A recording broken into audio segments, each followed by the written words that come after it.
As you can tell, they were both wide awake today and causing trouble. But they wanted to say hi. They love being on camera. And by the looks of it, we may be doing this for a little bit longer. So I want to give them the opportunity to say hi one last time. And I hope everybody is getting ready to have a good week and getting most of you, some of you, I guess, maybe off some since it's the 4th of July week coming up. So maybe you'll get a few extra days off work, maybe some time to rest. But I wanted this devotional. We're ending our devotional. We talked about reputation, we talked about traditions, and today we're going to end it with our spiritual legacy. So we're just going to go on and jump right into it. So last week we talked about how important it is to pass on our family traditions. So today I want to talk about our spiritual legacy. Just as our physical families are interested in focusing on passing down our traditions to continue our legacy, also the church is focused upon passing down its legacy from generation to generation. When we look at the Bible, we can see numerous passages that focus on the fact that those of the previous generations are to pass on their knowledge to their next generation. We're going to start in Psalms chapter 78, verses 2 through 7, and it reads, "I will open my mouth in a parable. I will utter dark sayings from of old, things that we have heard and known that our fathers have told us. We will not hide them from their children, but tell to the coming generation the glorious deeds of the Lord and his might and the wonders that he has done. He established a testimony in Jacob and appointed a law in Israel, which he commanded our fathers to teach their children, that the next generation might know them, the children yet unborn, and arise and tell them to their children, so that they should set their hope in God and not forget the works of God, but keep his commandments." The psalmist here states the truth where he gives the plan of God, where the previous generations will tell those who come after them. This is a pattern for how people will explain what God has done for them and tell why they do what they do. God expects the parents to teach their children and the young ones about his truth and mercy. We are to tell our children to set our hope in God and not forget the works that God has done. We are not to hide it. We are to make sure our children know about God. It is our job as parents, grandparents, church family, friends, to do this. If we don't keep this tradition that is commanded, then it's going to be lost, like all other traditions that we had talked about in the previous weeks. When God is deciding about telling Abraham what he is about to do to Sodom and Gomorrah, in Genesis chapter 18, verses 17 through 19, he mentions an important fact about Abraham's character. And I want to read those few verses. So again, it's Genesis 18, 17 through 19. "The Lord said, Shall I hide from Abraham what I am about to do? Seeing that Abraham shall surely become a great and mighty nation, and all the nations of the earth shall be blessed in him. For I have chosen him that he may command his children and his household after him to keep the way of the Lord by doing righteousness and justice, so that the Lord may bring to Abraham what he has promised him." The important fact here is that he will teach his children about being faithful to God. Abraham is going to teach his family about being faithful to God. In verses 19, "For I have chosen that he may command his children and his household after him to keep the way of the Lord." Key word is he. So let's put this in today's terms. God did not say the Bible class teachers, the school teachers, the next door neighbors, the TV, the telephones, YouTube, whatever, will teach about God, which they can. Now, it may not be the correct teaching, and for the most part it's not. But it says, but me, he is responsible to teach my children the way of the Lord. So, and don't get me wrong, Bible class teachers are important. School teachers are very important. Your neighbors have a great influence on your kids, especially if you're like us, you live in a neighborhood and there's kids around. You have influence, or you are an influence on people. I'm not saying those are wrong, but that should not be the main source that our children learn about God, or our family learns about God. Then later, during Israel's time in Egypt, as they prepare for the 10th plague and the feast that will accompany it in years to come, notice God's words to Israel in Exodus chapter 12, 25 through 27. "And when you come to the land that the Lord will give you as he has promised, you shall keep this service. And when your children say to you, 'What do you mean by this service?' you shall say, 'It is the sacrifice of the Lord's Passover. For he passed over the houses of the people of Israel in Egypt when he struck the Egyptians but spared our houses.' And the people bowed their heads and worshipped. again, it says here, they were to tell their children all that God had done, so they know why they're doing these feasts, why they have to celebrate the Passover. So the kids are brought up so they can tell their children and their children and their children what was so great about this event, and tell them that because of that this was honoring God for bringing them out of Egypt. Therefore, again, we see a standard of teaching that is presented, that the previous generation has a message for those to follow it. In preparing Israel for their conquering of the promised land, God reminds them of the importance that is needed to take his word and his teachings forward and to teach them to their children at all times. We're going to go to Deuteronomy chapter 6, verses 1 through 9. It says, "Now this is the commandment, the statutes and the rules that the Lord your God commanded me to teach you, that you may do them in the land to which you are going over to possess it, that you may fear the Lord your God, you and your son's son, by keeping all his statutes and his commandments, which I command you, all the days of your life, and that your days may be long. Hear therefore, O Israel, and be careful to do them, that they may go well with you, and that you may multiply greatly, as the Lord, the God of your fathers, has promised you, in a land flowing with milk and honey." Verses 4, "Hear, O Israel, the Lord our God, the Lord is one. You shall love the Lord your God with all your heart, and with all your soul, and with all your might. And these words that I command you today shall be on your heart." Verses 7, "You shall teach them diligently to your children, and shall talk of them when you sit in your house, and when you walk by the way, when you lie down, and when you rise. You shall bind them as a sign on your hand, and they shall be as frontlets between your eyes. You shall write them on the doorpost of your house and on your gates." The book of Deuteronomy is Moses writing to the Israelites, reminding them of all of God's laws and preparing them for the entrance into the promised land. He begins this section of scripture by reminding them that his authority was from God, and God had given him the words that he was now giving to the people. God's intention for the Israelites was for them to keep his word throughout all the generations that were to come and be in the land. He knew the way that this was to be accomplished was by the parents teaching the children. The greatest command is given here in verses 4 and 5 when it says, "Hear, O Israel, the Lord our God, the Lord is one. You shall love the Lord your God with all your heart, with all your soul, with all your might." And then the next words after are the command is given that the people were to be on the heart and part of their being. Then after that had internalized the message, it was their responsibility to take the message and teach their children. They were to intentionally teach their children about the truth of God in all their goings and in all their doings and at all times. Moses teaches the importance here of ensuring that our children know what we believe, why we believe it, and that they see that we truly believe what we say. This has to take place daily, not just on Sundays, not just on Wednesdays, not just in Bible class. If we want our children to care about the church, we first have to teach them, and what better way to teach them by our own example?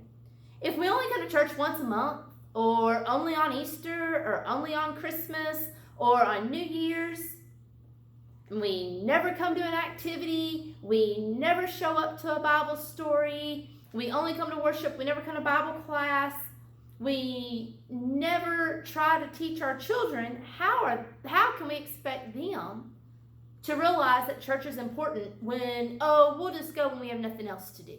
Well, I don't have anything else planned today, and it's Sunday morning, so yeah, I guess we'll just go to church. There's nothing else to do.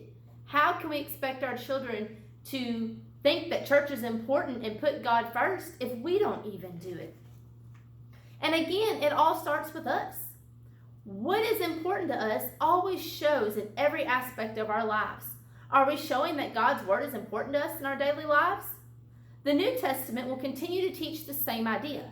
In Matthew chapter 28, verses 18 through 20, it says, "And Jesus came and said to them, All authority in heaven and on earth has been given to me. Go therefore and make disciples of all nations, baptizing them in the name of the Father, and of the Son, and of the Holy Spirit, teaching them to observe all that I have commanded you. And behold, I am with you always to the end of the age." Here, Jesus commands his apostles to go out on what we call the Great Commission. If you look at that commission, then you will see that they were to teach all the new disciples all that they had been taught. Thus, the church would survive through the ages the same way that the law of Moses had intended it to survive, or intended Israel to survive, by one generation to the next. Each person is to teach somebody else. Are we doing that? Are we teaching somebody else?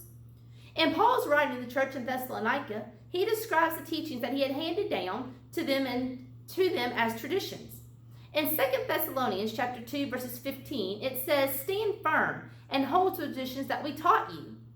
In chapter 3, verses 6, it says, we see that it says to keep away from a brother who is not walking in accord with the tradition that Paul told the people in Thessalonica about.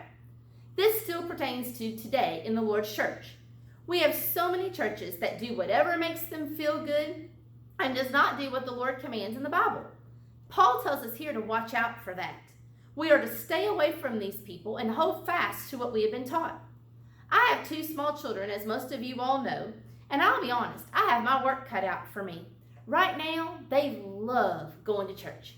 They ask, is it Sunday yet? Is it Wednesday yet? Are we going to Bible class? Is it Bible study time? They love it.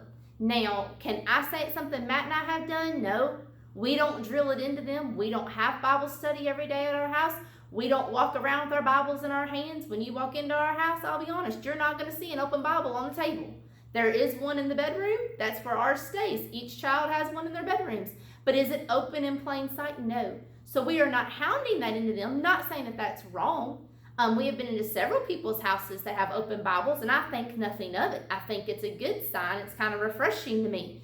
But why do my kids love church so much? I can't tell you that. Right now, I'm counting that as a blessing. And Matt and I are holding on to that, and we build on that. We're like, hey, do you know in 3 days we get to go to church? In 3 days, we get to go see your friends. In 3 days, you get to learn something new about the Bible. And we build it up.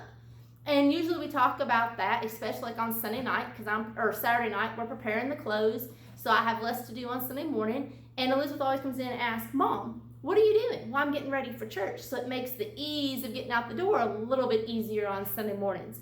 And right now we're taking advantage of that. But on the flip side of that, there is a time that's coming that Elizabeth is going to come to me, and I say Elizabeth because she's older than Austin, is going to come to me and say, Mom, why do we have to go to church? Mom, why do we go every single week?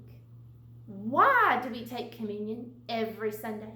Why? She's already asked me why we give money every week, because that's her job now since we're starting to do, when you walk in and put your money in the plate, that's her job. She likes to do that. And so she always asks me, why are we doing that every week? So the questions are already beginning. As she gets older, I know more are going to come. And when she gets to the age to learn more that there is more than just Fulton Church of Christ, right now she thinks Fulton Church of Christ is the only church. So when she gets older and realizes there are different churches around, she's going to have more questions. But I have to be prepared to answer those. When she comes home one day and says, Mom, we talked in Bible class the Lord's Supper. Why do men only serve on the Lord's table?